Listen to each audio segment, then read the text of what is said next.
Emery and I spent a lot of our time crying.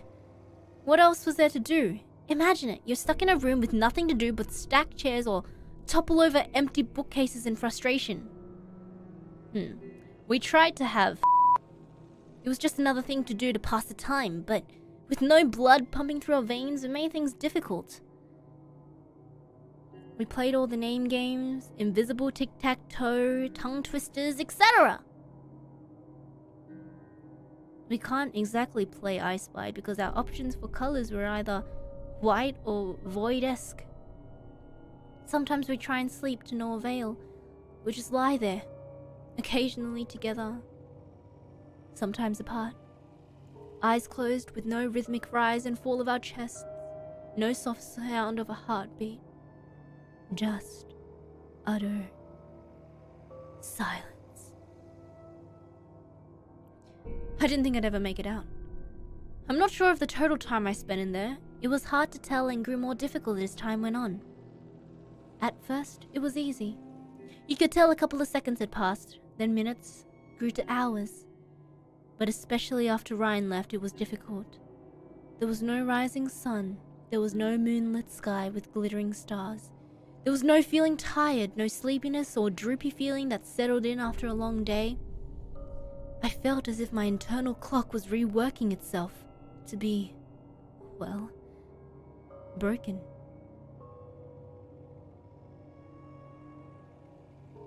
Emma and I were really starting to lose it, but not in the same way Ryan was.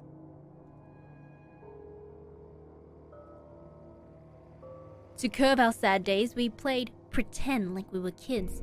I'm not sure if it was an actual decision on our part, or if our minds were just making us to do it in return for a flake of sanity. Sometimes one of us would be a waiter, and the other one would be eating at a fancy restaurant. Sometimes we'd play doctor, and one person would have to undress and be examined. In some scenario, she'd be my wife. I'd come home from a long day at work, and she'd have dinner prepared for me. She'd call the kids down, we'd pretend to eat, and I would tell her about my day while sneaking table scraps to our dog.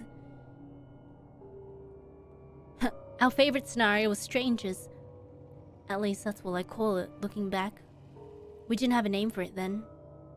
I'd be sitting at the table pretending I was at a bar or club. She'd walk up and grab a seat and I'd give her a couple glances and side eyes before telling the bartender I'd buy her a drink. She would try and contain her glowing smile and bat her eyelashes at me. Then she'd make her way from across the table, across the bar, and take the chair next to mine. I'd ask her name and then we'd slowly go from surface level conversation into the world of getting to know each other deeper. Childhood memories, fears, aspirations, secrets, dreams. Then eventually one of us would break character and we'd laugh. We'd also write plays in our head for each other and perform them, or we'd make scripts for TV shows or movies and act them out, mostly improv.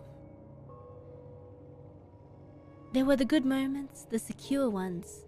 Those escapes for us were equal to the escapes of regular people in the real world who were watching TV or scrolling through an app so they don't have to face the reality that engulfed them. But at some point, reality always sets in. Our entire world was in that room. I started to forget what my mother's face looked like. I started to forget what my face looked like. One day or night, I looked off into the void. Emma and I treated it as someone who would treat a naked homeless man screaming at them. It's best not to look for too long, but it's okay to glance or catch it in your peripheral. I stared off into it, wondering about its color, its absence. I wondered where we were, physically. Were we somehow in another dimension? Were we being observed now? As I stared off, I saw something. I know I did. It was impossible to miss, like a brushstroke on a blank canvas. Yes, it was there.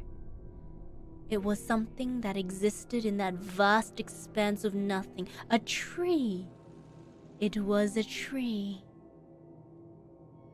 A perfectly symmetrical pine tree, almost like those abstract ink blot tests used for psychiatric evaluations. It was just like that, sitting dead center in my vision. It wasn't like spotting a tree from inside a window in the real world. No. I wasn't there with the tree. I was merely observing it. I felt like an alien from another planet witnessing it. The tree didn't know I was there, and I didn't know where it was. Suddenly, a strong and swift open palm made contact with my cheek, and I heard Emma yell, "Snap the out of it! Clock, please!" Ah! Ah! Ah! My face stung, but the pain was dulled as I noticed she was crying. "Whoa, hey, what's wrong?" "Oh God, you're really back! You're really back, thank God!" she said through quivering lips. You were just staring out there for days! I couldn't do anything to snap you out of it. Days? Yes, God! I would cover your eyes or shake you, but nothing was working, so... She kept talking, but her voice sounded like it was falling down a well as my own thoughts took over my attention. Days? I looked outside for 10 seconds. 20 tops. There was no way days had gone by. I told her this. "What?" she said. "Are you around? You stood there, right there, still as a statue for so long! I was screaming, I was shaking you, I was pleading you!" "I swear I'm telling the truth." I grabbed her hands consolingly. "All I remember is seeing something out there, then I don't know what happened." What did you see?" Her crying had subdued a little, and her sadness was replaced with curiosity. I think it was a tree?" A tree?" "Yeah, well, kind of. It had like a motion to it, like it was growing. Not from the ground like a normal tree, but it was spreading, I guess. Like when you take the netting off of a Christmas tree and all the branches fall and the tree looks fuller. It was just like that, but constantly expanding like an optical illusion." She looked at me as if I had told her I had cancer, an expression of sympathy tangled with worry. She let out a heavy breath. "I was so worried you were gonna leave like he did."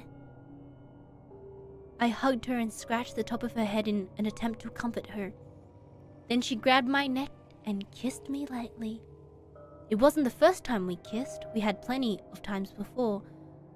I don't know how it started. I can't even remember our first one. It was too long ago, but every so often we'd look at each other and kiss. Was it a relationship? Or boredom? I knew everything about her, it seemed, but I don't know. I was stuck there with her. What else were we gonna do? Would we have gotten along outside in the real world if this experiment worked? Would we be together? I don't know. A lot of time passed since Emma slapped me to snap out of it. We were more quiet than usual, more thoughtful because of the events that had occurred. She brought it up first, interrupting our previous conversation. "Hey, so let's say we make it out of here, whether that be in 1,000,000 years or 1,000,000,000 or whatever." "Uh-huh." "Well, you know how you were looking out the window and days passed in a couple of seconds? What if that's the best thing to do? To pass those years? Maybe if we just look out, it'll feel like a couple of hours and then boom, we're back to reality." I had wondered about it too. What if we never snap out of it though? What if we walk out like Ryan did? What if we're stuck in here forever? Hypnotized? I know, she said. "I thought about that, sure, but..." "But what?" I don't know! What's our other option? Realistically, we can't keep living like this. We can't keep spending every day going through the waves of talking and silence and laughter and crying. I'm losing my mind! And I know you are too! I tightened my lips together, and my silence answered her, so she continued. What's worse, spending 1,000,000,000,000 years in this room until you pull your hair out and slowly slip down the insanity slide, or looking at that abyss of nothing. And yeah, there's a chance we'll go off our rocket like Ryan and hypnotically walk out that door, but is it worth it? I think so. We had spent too much time in there. I don't know how long, but it felt like multiple lifetimes. If this ended in death, I welcomed it. I knew we had to do it. It was our only option. Okay. We'll barricade the door, I proposed. We'll put the table, the bookshelves, and everything else in front of it. It's at least one line of defense against us leaving. Yeah, it's no guarantee, but I like the idea. And we did just that. The idea that we could be out of there in a couple of hours was the only motivation we needed. After the furniture was moved, we sat on the floor in the middle of the room. Our legs were crossed and we faced each other. I'm terrified, she said openly. I know. I am too. What if we never see each other again? What if we never see anyone again? What if this is like it? Like it. I grabbed her hands and pulled her a little closer before replying. No matter what happens, I'm grateful that I had you here with me. I couldn't have been here alone. This place is hell, and it would have been so much worse without you. She gave a nod and smiled. I returned the same gesture. We both adjusted our bodies, still in sitting position, to face the window. I looked to my right and admired Emma's gaze out the window, just as I did when we were transported here. I squeezed her hand. Ready to spend an eternity together? She said with a shaky breath, almost laughing. You know it. And with that, we peered off into the nothingness. It's hard to describe what I saw. The first thing I saw in that vacuum of the void was once again the tree. It moved and it breathed and acted like it had before. After a while, I noticed I couldn't see the walls of the room anymore. It was like as if I was enveloped in this darkness, like I was a lone astronaut without any planets or stars for guidance. I couldn't feel my butt against the floor anymore, nor Emma's hand gripping mine. In fact, I couldn't really feel anything at all. It was like I was slowly losing each of my senses. That horrifying nothing color slowly dissipated, and the tree did as well. The best thing I can describe what came next is by comparing it to something you've all seen. If you close your eyes, you still see some light. You see shapes and objects and other things your brain tells you to see. If you stare at a wall, a blank wall, there's almost a movement to it, a static-like sensation on the wall that you never really notice until you focus. That's what came next. As the nothing disappeared, I could see those shapes in the darkness. Random patterns, stars, and static filled my vision. I felt like I was falling. The randomness of the shapes took form into my most nostalgic memories. Things I didn't even know I remembered from the trenches of my mind. I felt this itch, almost. I swear in some moments I didn't have a body, didn't have eyes, yet I could see. I felt like someone moved my still active brain into a jar to keep me alive, and that's what I was experiencing. Just my brain doing its thing with no outputs or inputs. I felt a prickling, but I wasn't sure where I felt it. I existed, but not in a physical sense. I thought I was dead. I hope that's not what being dead is. and then faster than a light switch with no sound effect, no transition of any kind, pop!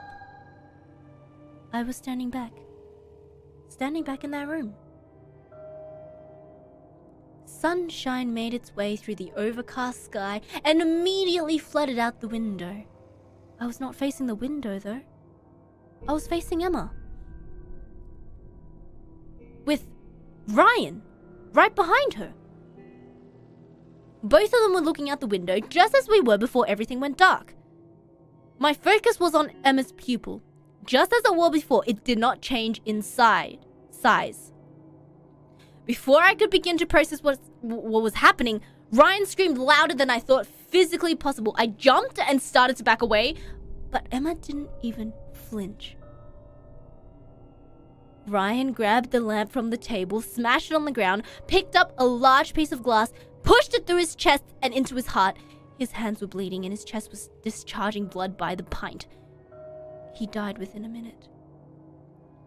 He was smiling the whole time. Emma, still unmoving, kept staring out the window. I was just trying to process my thoughts, which were abundant. Ryan stabbing himself was the least of my concerns, to be honest with you. I backed up against the wall opposite Ryan, slumped until I hit the floor. I sat in a fetal position and was praying the doctor would come down the mountain. The experiment worked, kind of. The room did disappear and we reappeared exactly 3 hours into the future. Dr. Olsen said he installed the window just in case we could see lights or flashes. He didn't know about the void. After Ryan's death, the university shut down Project PTAOW33 pretty quickly, but I doubt that was the last the world will see of it. Dr. Olsen can only hear the events that took place from my perspective.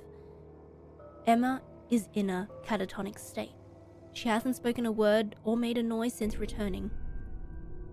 She's completely unresponsive. There's no sign of her getting better. I visited her once at the home she lives in now and I'm never going back. She stares off at the walls the same way Ryan stares into the void. If there's a God out there, I just pray she isn't still there somehow in that place. I hope her mind is free or at peace. Why am I not catatonic? Why did I make it out okay? Did I see the same thing Ryan saw? I'm not sure. I try not to think about it. I've lived, subjectively, longer than anyone will ever have to experience. To suffer. I don't have the guts to kill myself, though I think about it often. I don't really care if I get in trouble with the law by sharing my story.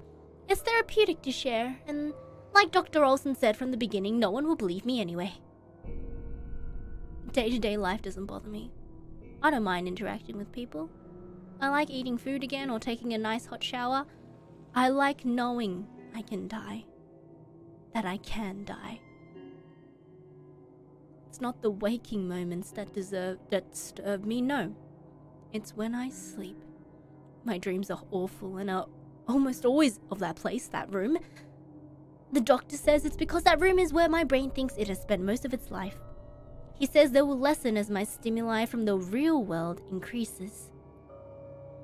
But dreaming isn't the worst part about sleeping.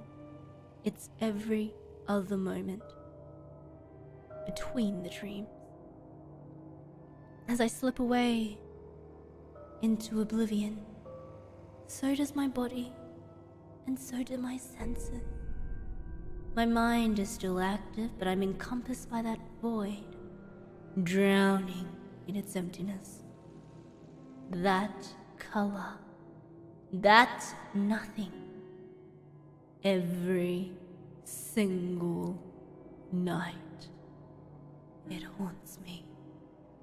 I hope to God you never see it, never realize it's there, because when you do, it won't go away. Holy moly!